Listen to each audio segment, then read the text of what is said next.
Hello and welcome to It's Tomorrow News. I'm Chavi Sompura. Thundery showers forecast to hit the UK this week in the Met Office forecast.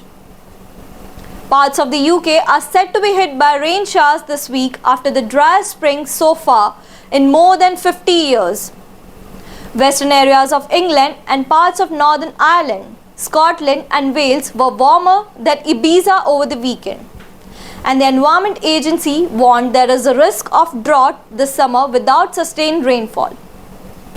Millions of households may face restrictions on water use in the coming months due to the dry spell.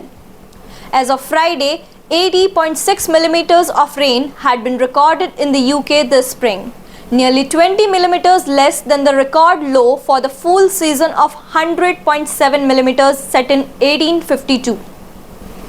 But the Met Office meteorologist said there will be a few scattered showers developing across the north during the Monday afternoon, despite sunny spells developing widely across the west.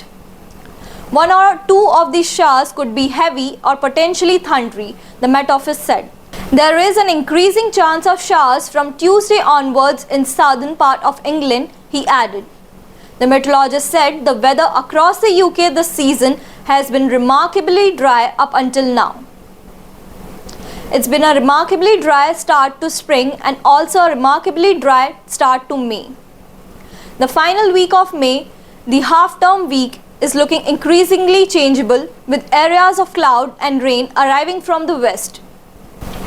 Tuesday could see occasional heavy and potentially thundery showers developing across parts of Wales and the Midlands, with one or two of those breaching into London. On Wednesday, it will be a chilly start across England and Wales with plenty of sunshine to kick the day off. That's all for now. For more weather news updates, stay tuned with us on It's Tomorrow News. For more global weather updates like this, subscribe to our channel and hit the bell icon for regular updates.